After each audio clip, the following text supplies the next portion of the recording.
can't film in here. What do you mean? Who are you? I'm courthouse security.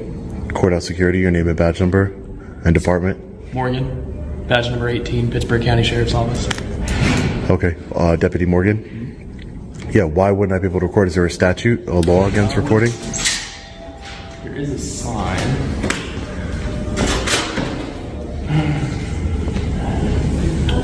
Yeah, signs really don't concern me. Anybody can make a sign. I could make a sign and put it on my chest and walk around saying I can record anywhere I want.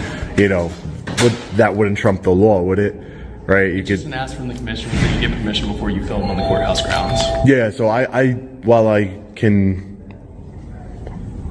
respect them trying to say that I need to ask, but I really don't respect it. But I don't listen to policy. I follow the law, sir. And you are law enforcement, and you're not policy enforcement, or you don't work at the behest of the commissioners. Commissioners can't just make law by stating something, right? Just saying that, can't wear a hat inside of the building, or certain people of certain colors, or, it's a slippery slope, right? So let's be careful about enforcing policies when you're law enforcement.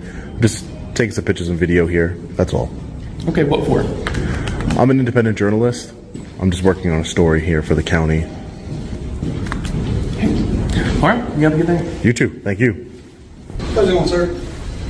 Hey, did you see the sign up front? There's no filming in this building. Who are you, sir? I'm Deputy Fur. Deputy Fur? Pittsburgh County Sheriff's Office. With what sheriff's office? Excuse me. Pittsburgh County. Pittsburgh County Sheriff's Office. Yeah, there's a sign up there. Did you call the number?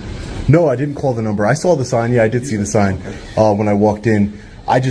There's no statute.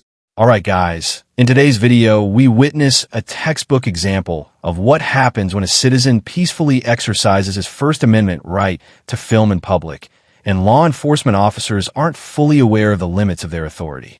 The encounter begins calmly inside a courthouse, where a man records openly and lawfully. Almost immediately, courthouse security steps in, questioning his presence and demanding explanations. The officer points to posted signs and internal policies as justification, but the citizen shuts that down fast, making it clear that policy does not override law.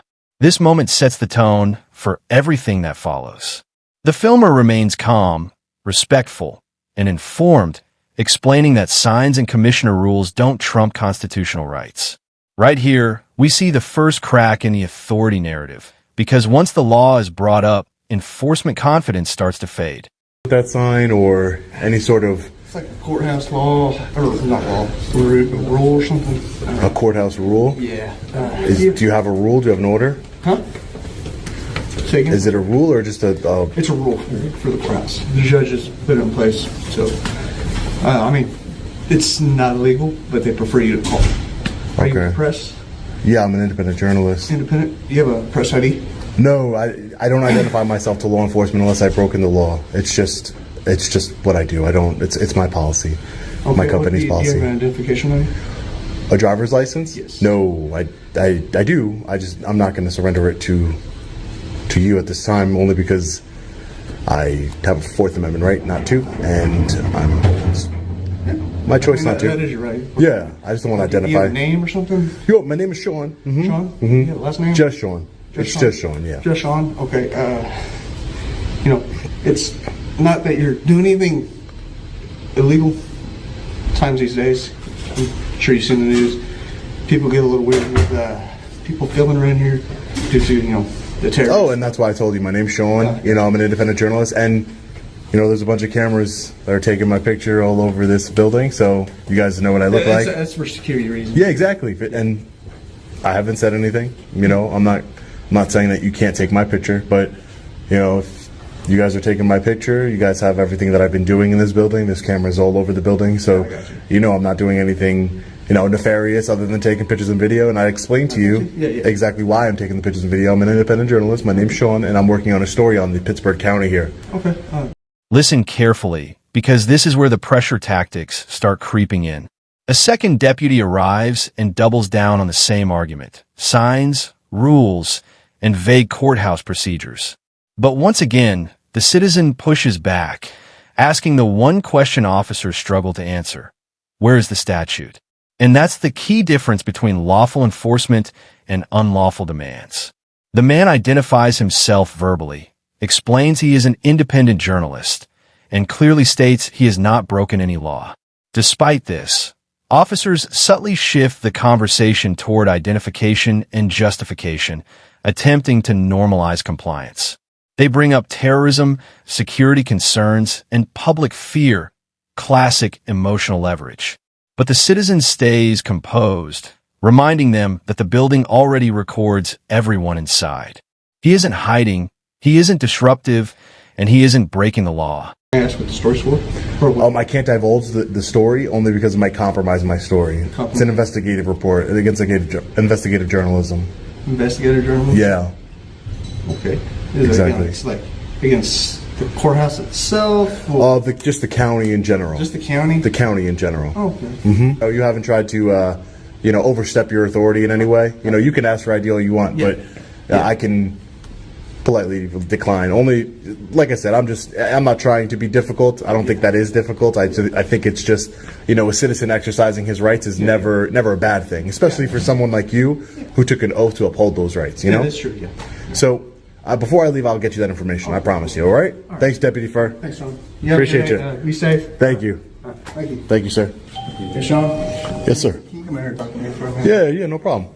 What's going on? Our firefighters asked us to have you stop recording. If you do not stop recording, we're going to have to charge you with obstruction and then take Obstruction of what? obstruction of justice since we're asking you to stop recording. Can I speak to a supervisor? Yeah, I can get that arranged, man.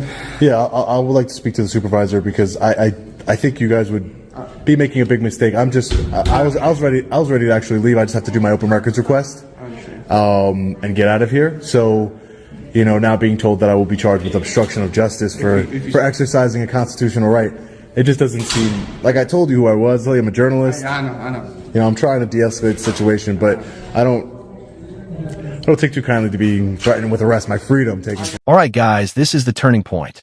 After initially appearing to back off, officers return with a threat.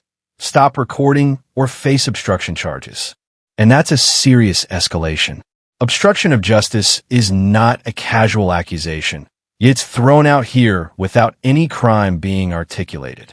The citizen immediately calls it out, asking for a supervisor and pointing out the danger of threatening arrest over constitutionally protected activity. This isn't resistance, this is accountability. He explains that he was already preparing to leave after completing a lawful open records request, something every citizen has the right to do. Instead of de-escalation, officers rely on authority and hierarchy, claiming orders from higher-ups. But following orders doesn't excuse unconstitutional actions, and the citizen makes that painfully clear. So if I could speak to a supervisor, that'd be perfect. Yeah, we're getting in contact with one right now. Because, like I told you, I already went through excuse me, ma'am. I already went through the entire building, and I'm here at the county clerk to do an open records request, as is my right for public information. So trespassing me from the building or obstruction of justice, that would be violating that right, deputy. And you might get it. And I listen. We had a great conversation upstairs. Hey, Sean. Hey. If you're done recording and you were just about to leave anyways, that's fine. The sheriff said it'd be a while before he can come talk to you. Said it'd be about an hour, but I can take down your number and he can give you a call when he's free. You don't have any supervisors besides the sheriff? I do, yes, but he's at the top. He said he would like to speak with you if anybody. Yeah, so I was going to record and grab my open records request, as is my right for public records and documents. There is no law. I'm just letting you know. I don't know if you want to call your sheriff one more time. Obstruction of justice, that doesn't apply here. And as much as I don't want to take the ride with you guys, this sounds like something I'm probably going to have to take the ride with, because at the end of the day, you're violating my rights. You're violating my rights. I'm not doing anything. I'm not causing a disturbance. I'm not breaking any laws. Obstruction of what justice? What am I doing? I've been polite with both of you. I haven't done anything wrong. Huh? I gotta have to do my open records request, and then I was going to be on my way. Okay, but I want to speak to you until you finish? you. Can that is your listen? I can't tell you where you can and cannot go.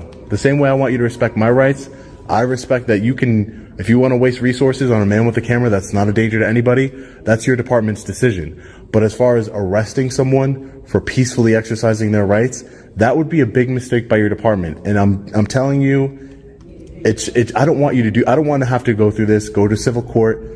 It's not what I came here to do. I came here to spread education on our rights, and I came here. Now things get intense. The man calmly but firmly explains why obstruction charges do not apply, repeatedly asking obstruction of what? A question no one can answer. He emphasizes that taking someone's freedom is a serious responsibility and one that should never be abused. This is where the power dynamic completely flips. The officers are no longer controlling the situation. The law is. The citizen warns them clearly. Arresting him would not end the issue. It would start a legal one. He demands a supervisor, not to argue, but to document accountability. And this is critical, because once supervisors and cameras enter the picture, unlawful threats tend to disappear. The officers hesitate, stall, and attempt to delay, hoping the situation dissolves quietly.